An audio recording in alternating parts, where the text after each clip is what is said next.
Everyone, this is Soni and welcome back in my YouTube class any study. तो आज का जो वीडियो है उसमें हम लोग झारखंड के पलामू ज़िले के बारे में पढ़ेंगे। तो कोई भी वीडियो को स्किप मत कीजिएगा एंड जो न्यू व्यूवर्स है चैनल को सब्सक्राइब कर दीजिएगा ताकि मेरा कोई भी वीडियो का नोटिफिकेशन आपको पहले मिले।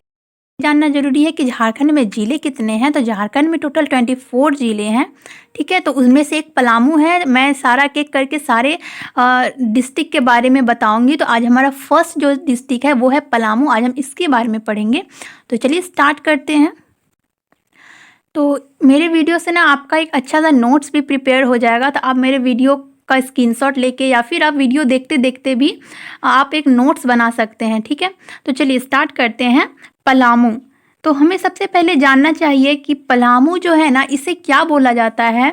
तो इसे झारखंड का जैसलमेर बोला जाता है। इसे झारखंड का जैसलमेर बोला जाता है। तो अगर क्वेश्चन एग्जाम में आता है कि झारखंड का जैसलमेर किसे कहते हैं, तो इसे हम लोग किसे कहते हैं? पलामू। पलामू को झारखंड का जैसलमेर कहा जाता है। नेक्स्ट क्वेश्चन है कि झारखंड में पलामू की स्थापना कब हुई। पलामू जो है हमें याद रखना है कि पलामू झारखंड का एक डिस्ट्रिक्ट है, ठीक है। पलामू की स्थापना 1892 ईस्वी में हुई है। 1892 में पलामू की स्थापना हुई है। नेक्स्ट बात की जाए कि इसकी अवस्थिति कहाँ है, तो झारखंड से देखा जाए तो झारखंड के कंडीशन में झारखंड के उत्तर पश्चिमी भाग में, झारखंड के उत्तर पश्चिमी भाग में पलामू की जो है स्थिति। हमारा जो ये स्टार्टिंग में है ना, जो हमारा यहाँ पे गढ़वा है और उसके बाद हमारा पलामू है। तो ये झारखंड के किधर है? तो ये झारखंड के देखिए उत्तर और पश्चिम में है, उत्तर पश्चिम के कोने में है। इसलिए हम लोग इसे क्या बोलते हैं? उत्तर पश्चिमी भाग बोलेंगे, ठीक है। अगर इसकी सीमाएं की बात की जाए तो इसकी सीमाएं जो है तो पलामू के, हमें याद रखना है कि पलामू के उत्तर में क्या है? पलामू के उत्तर में है बिहार, पलामू के पूर्व में है चतरा, पलामू के पश्चिम में है गढ़वा और पलामू के हमारे दक्षिण में है लातेहार। आपको हम इसे मैप से भी दिखा सकते हैं। झारखंड का मैप है, मैंने इसके बारे में भी वीडियो बताया है, तो आप यहाँ से और भी डिटेल को देख सकते हैं वीडियो में। मेरे यहाँ पे मिस्टेक तो नहीं हुआ है, हाँ, बट मैंने ये जो है ना, ये मैंने इलेक्शन फेज के हिसाब से यहाँ पे इंडिया का झारखंड का मैप बता दिया है। तो इससे ज़्यादा इफेक्ट नहीं। अगर नॉर्मल हम लोग झारखंड का मैप देखेंगे ना, तो हमारा बस ये रांची, रामगढ़ और हजारीबाग, बस ये तीन थोड़ा सा डिफरेंस रहेगा। मैंने यहाँ पे ये इलेक्शन बेस्ड झारखंड का मैप बना लिया है, तो गलत बिल्कुल नहीं है। लेकिन अगर आप नॉर्मल मैप देखेंगे तो आपका ये वाला स्ट्रक्चर ना थोड़ा सा अंतर लगेगा आपको, ठीक है। तो मैंने क्या बताया कि हमें पलामू का देखना। देखिए पलामू यहाँ पे है और पलामू के देखिए पूर्व में है चतरा, ठीक है, पश्चिम में है गढ़वा। ये वाले पार्ट जो है रेड वाला, ये है गढ़वा। ये जो नीचे ब्राउन वाला है ये है लातेहार। और हमारा ये पूरा ही सीमा क्या है? ये है बिहार, क्योंकि झारखंड जो है बिहार से अलग होकर बना है। तो ऊपर वाला बिहार। तो फिर से देखिए, पूर्व में चतरा, पश्चिम में गढ़वा, दक्षिण में लातेहार और उत्तर में हमारा क्या है? बिहार। तो नेक्स्ट आता है कि पलामू का हेडक्वार्टर कहाँ है? तो है ये मेदिनीनगर में, ठीक है, मेदिनीनगर में। और जिसका पहले क्या नाम था? पहले नाम था डाल्टनगंज और अभी इस डाल्टनगंज का नाम मेदिनीनगर कर दिया गया है। तो हेडक्वार्टर मेदिनीनगर में है पलामू का, ठीक है। और यहाँ पे वाहन निबंध संख्या क्या है? तो वाहन निबंध संख्या है JH03, ठीक है। JH03 क्या है? वाहन निबंध संख्या है किसकी? तो पलामू की है, ठीक है। यहाँ पे अनुमंडलों की संख्या कितनी है? तो अनुमंडलों की संख्या 3 है, जो है मेदिनीनगर, हुसैनाबाद और छत्रपुर। नेक्स्ट क्वेश्चन है कि झारखंड में पलामू में विधान सभा क्षेत्रों की संख्या कितनी है? तो पलामू में विधानसभा क्षेत्रों की संख्या 5 है। कौन कौन सी है? तो डाल्टनगंज, पांकी, विश्रामपुर, छत्रपुर और एक है हुसैनाबाद, ठीक है। डाल्टनगंज, पांकी, विश्रामपुर, छतरपुर और हुसैनाबाद, ये 5 हैं जो विधानसभा क्षेत्रों की संख्या है। 5, ये पांचों नाम है, ये पलामू की है। तो लोकसभा सांसदीय क्षेत्र पलामू की तो एक ही है, पलामू, जो कि अनुसूचित जाति हेतु सुरक्षित है। अगर बात की जाए पलामू की प्रमुख नदियों की नाम, तो पलामू की प्रमुख नदियां हैं उत्तरी कोयल, अमानत, सोन, मेला। ठीक है, उत्तरी कोयल, अमानत, सोन, मेला। तो ये जो 4 नदियां हैं ये पलामू की प्रमुख नदियां हैं। तो देखिए 4 है तो हम आसानी से याद भी रख सकते हैं, बट अगर आपको ट्रिक से याद रखना है तो मैंने एक ट्रिक भी बनाया है। अगर आपको अच्छा लगे तो अपने नोट कॉपी में नोट डाउन कर सकते हैं, अदरवाइज़ आपको नॉर्मल भी याद हो जा रहा है तो आप ऐसे ही याद कर सकते हैं। तो जो मेरा ट्रिक है ना, तो आपको यहाँ पे ऐसे याद रखना है कि हम पलामू को यहाँ पे 2 तरीके से बताएंगे। एक तो बताएंगे पला, यानी कि जो बंगाली लोग हैं ना वो लोग समझेंगे। पला मतलब होना है, होता है ना कि भाग जाना, ठीक है ना, पला जाना, भाग जाना, या कहीं से हम लोग पढ़ते हैं ना पलायन होना, कहीं से गायब हो जाना या फिर वहाँ से चले जाना, भाग के चले जाना, पलायन हो जाना। तो यहाँ पे पला का मेरा मतलब वही है कि भाग जाना, पलायन हो जाना। ठीक है, तो देखिए मेरा ट्रिक क्या है कि एक कोयल, ठीक है, एक कोयल सोन मेला में आम लेकर पला गई। एक कोयल सोन मेला में आम लेकर पला गई। तो सोन किसी कहीं पे एक सोन मेला लगता है, वहाँ पे कोयल आई और अपने चोंच में एक आम लेकर पला गई। तो देखिए कोयल से उत्तरी कोयल, सोन से सोन, मेला, मेला और आम से अमानत। तो ये 4 नदियाँ, और ये कहाँ की है, तो पला से हमें याद रखना है कि पला से पलामू। तो ये चारों नदियाँ किसकी नदियाँ हैं, पलामू की नदियाँ हैं। ठीक है, नेक्स्ट है ऐतिहासिक स्मारक। तो पलामू की ऐतिहासिक स्मारक क्या क्या है, तो वो है शाहपुर चांदनी किला, शाहपुर चांदनी किला, रोहिले की किला और है विश्रामपुर का किला। तो ये 3 किला है ना, ये पलामू की ऐतिहासिक स्मारक है। मैं इसका वीडियो के एंड में तीनों का ना अब पिक भी डाल दूंगी, जिससे आप लोग देख सकेंगे कि कौन सा चांदनी किला, रोहिला किला और विश्रामपुर का किला है। तो ये वीडियो के एंड में रहेगा। तो देखिए इसका भी ट्रिक है कि चांदनी और रोहिल, ठीक है, चांदनी और रोहिल पाला गिरने के कारण किले में ही विश्राम किए। चांदनी और रोहिल पाला गिरने के कारण किले में ही विश्राम किए। तो चांदनी से शाहपुर चांदनी किला, रोहिल से रोहिले का किला और पाला गिरने से ये पलामू का स्मारक है और विश्राम से विश्रामपुर का किला। ठीक है, और किला वर्ड आ गया तो ये इससे याद रहेगा कि ये तीनों ही क्या है, किले हैं। नेक्स्ट है प्रमुख राजघराना। तो प्रमुख राजघराना जो है, एक है चैनपुर स्टेट, उसके बाद है लादी स्टेट, बूढ़ी वीर का ठकुराई, बूढ़ी वीर का ठकुराई। तो इसे भी याद करना बहुत आसान है। तो ट्रिक से हम लोग इसे कैसे याद रखेंगे, तो देखिए एक बूढ़ी ठकुराई, ठकुराइन होती है ना, तो उसे एक बूढ़ी ठकुराई राजघराने से चैन लाद कर पला गई। ठीक है, एक बूढ़ी ठकुराई राजघराने से चैन लाद कर पला गई। तो बूढ़ी ठकुराई, ठीक है, ये एक राजघराने का नाम है। राजघराना से याद रहेगा कि ये राजघराने का नाम है। ठीक है, चैन से चैनपुर याद रहेगा, लाद से लादी स्टेट याद रहेगा और पला से पलामू याद रहेगा। ठीक है, तो बूढ़ी ठकुराई राजघराने से चैन लाद कर पला गई। क्योंकि देखिए ट्रिक फनी भी होता है और हमें ना इसे रिमाइंड करने में भी आसानी होता है। ठीक है ना, क्योंकि मज़ेदार चीज़ ना हमें ज़्यादा याद रहती है, तो इसलिए थोड़ा सा इंजॉय करके पढ़िए ताकि याद भी रह जाए और हमें ट्रिक भी बहुत मज़ेदार लगे। तो मैं कोशिश करूंगी कि 2 वीडियो में इसे बताने का। तो ये पेज जो है ये हमारा लास्ट पेज रहेगा, फिर ये जो 2 पेज और है ये हम इसे कल करेंगे। तो चलिए स्टार्ट करते हैं आगे की टॉपिक। तो देखिए पर्यटन स्थल, तो पलामू की पर्यटन स्थल क्या क्या है, तो देखिए वो है कुंड जलप्रपात जो कि हुसैनाबाद में है।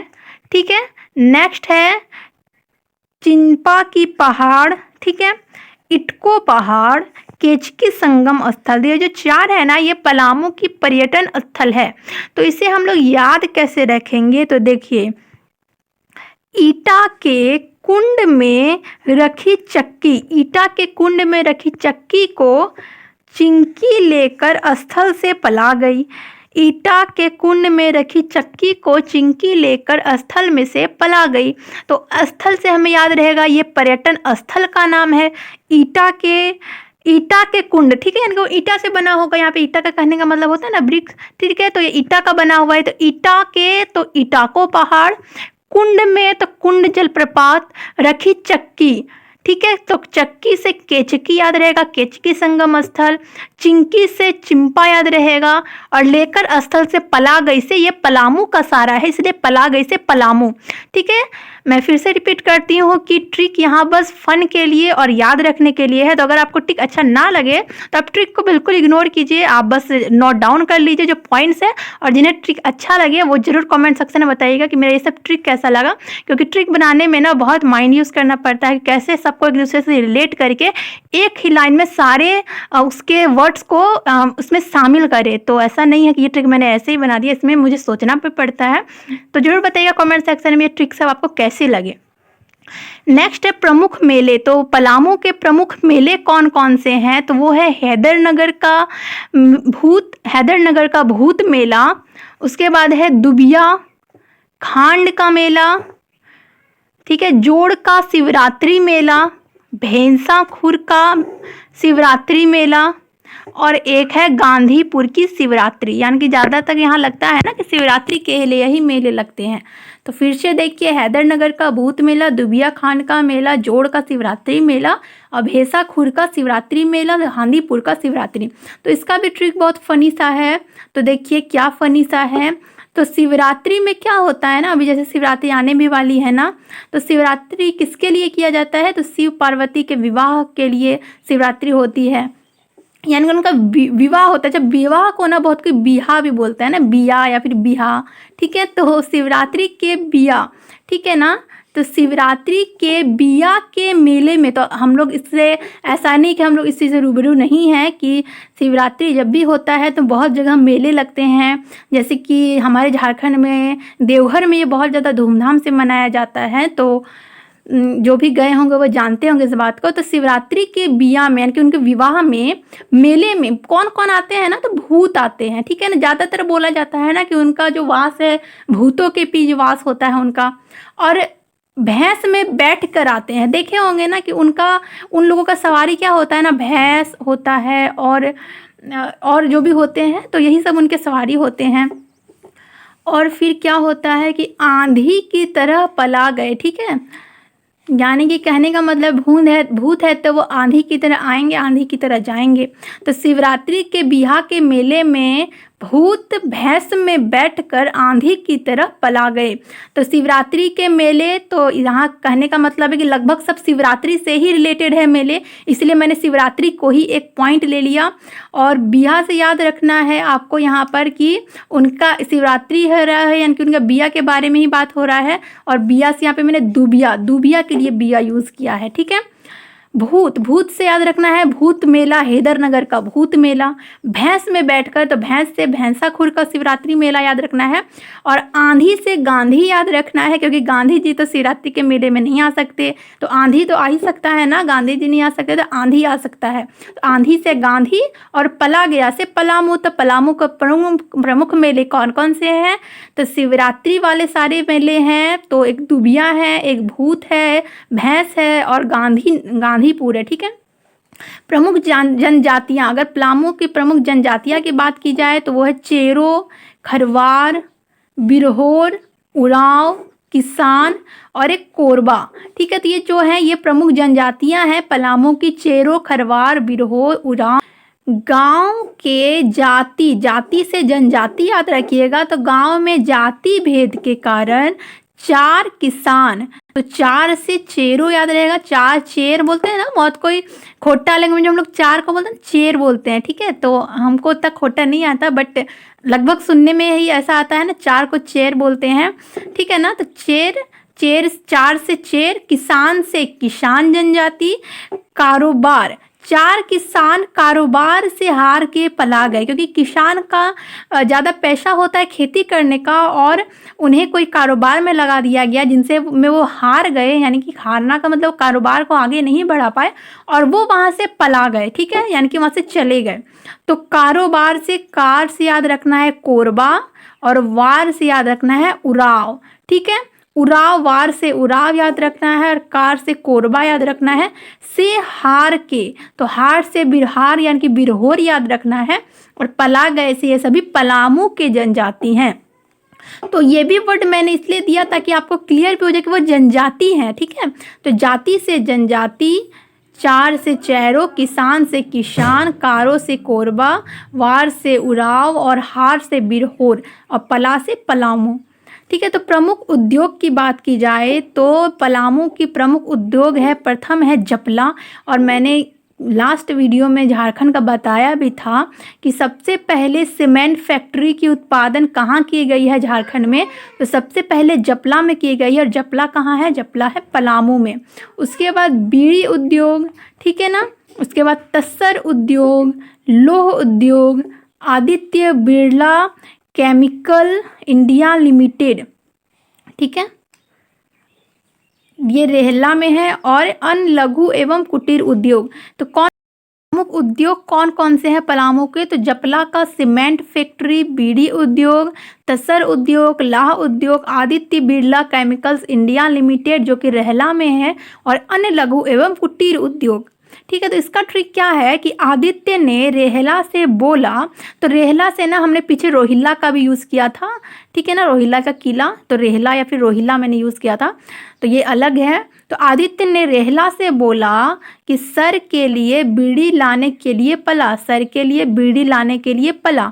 तो आदित्य से याद रखना है Aditya Birla chemical India limited, ठीक है। रेहला से बोला तो ये रेहला में है, इसलिए रेहला से बोला कि क्वेश्चन एक्स्ट्रा आते भी हैं, ठीक है ना, कि सर के लिए। तो यहाँ पे सर कौन है? तो यहाँ पे जो सर हैं उसे तसर याद रखना है, तसर उद्योग, सर से तसर उद्योग। तो सर के लिए बीड़ी लाने के लिए, तो उसके सर बीड़ी पीते हैं, तो बीड़ी से बीड़ी उद्योग, कि पलामू में बीड़ी का उद्योग होता है तो वहाँ के सर बीड़ी ही पियेंगे। लाने के लिए पला, पला से पलामू, पला यानी कि कहाँ पला? पलामू के लिए पला। तो Aditya Birla chemicals Indian limited जो है सर के लिए तसर उद्योग, बीड़ी लाने के लिए बीड़ी उद्योग पला यानी कि पलामू, ठीक है। तो आज का वीडियो यहीं तक रहेगा। तो आप लोग कमेंट सेक्शन में ज़रूर बताइएगा कि मेरा वीडियो कैसा लगा और ट्रिक्स कैसे लगे, क्योंकि वीडियो थोड़ा लंबा हो जाता है इसलिए मैंने इतना ही बताया। अब आगे का जो वीडियो है वो इसके सेकंड पार्ट में बताऊंगी पलामू को। अगर आपको मेरा वीडियो अच्छा लगा तो वीडियो को लाइक कीजिए, चैनल को सब्सक्राइब कीजिए एंड ज़्यादा से ज़्यादा शेयर कीजिए। So thank you for watching.